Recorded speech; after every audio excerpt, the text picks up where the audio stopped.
Welcome back. I'm Wavepunk, and this is day 71 of producing for a year. Today is also day 3 of the Copenhagen Major for Rocket League. We've had some fantastic gameplay so far, and we've got crowds in the house today for the first time. I'm very excited to see the Rocket League fans again for the first time in 2024. Now, that also means, though, that today time is at a premium. So today was more of a learning day, watching tutorials and trying to understand music rather than producing myself. The channel, I believe it's Underdog Music School on YouTube, has some excellent videos on loudness, which is something I've been learning a lot about recently. They have some very basic philosophy videos talking about peak loudness versus RMS loudness versus even LUFS. I knew what LUFS were before, but I didn't understand why LUFS were important. And this video did a great job of explaining that LUFS are kind of the area of sound that our ear is the most natural to the human ear. The upper frequencies that LUFS target are the thing that will make a track feel the loudest, will also sometimes make the track feel more warm or bright.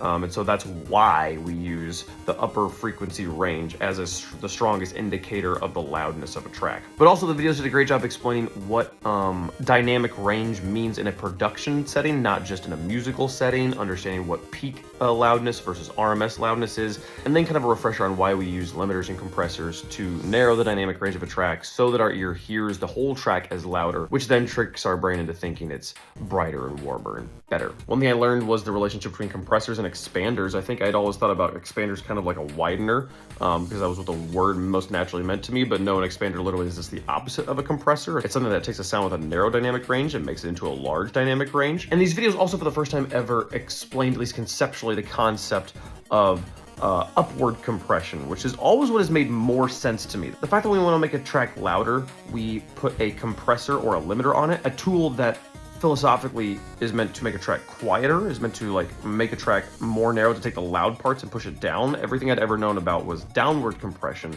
that you then kind of balance with a gain increase afterwards. But that always felt very roundabout, where I'm like, what I want is for the quieter parts to be as loud as the loud parts. I like where the loud parts are at. I should just do upward compression. But these videos didn't actually explain how to do upward compression. They said, hey, just focus on downward compression, learn this, and then maybe learn about the other ones later. So for now, I'm gonna trust that. But I do want to learn if there's a way to do upward compression, and maybe try to understand why upward compression is less common. Like, it feels like you could just invert everything and have kind of the same effect, have like a gain addition kick in when the track gets quieter. That feels like that would make sense and just it'd be easier for my brain to understand.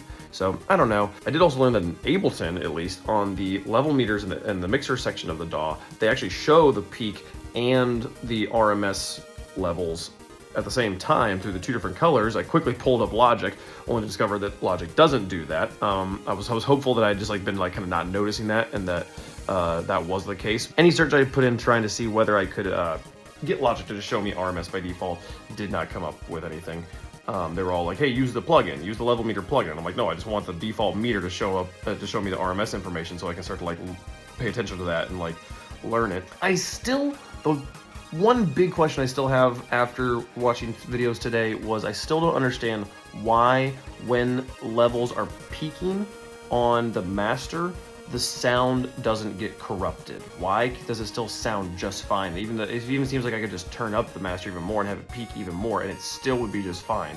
Which, everything I know about peaking, that shouldn't be true. So I'm gonna keep trying to find answers to that as I move forward in this project. But that was what I learned today. Thank you all so much for watching. Thanks for being a part of this process. I know these videos aren't particularly interesting, so the only people who watch this are people who are interested in me and just who are enjoying the journey I'm on. But I appreciate you guys all being here. Thanks so much for watching. I'm gonna go do some Rocket League now. Talk to you later. Bye-bye.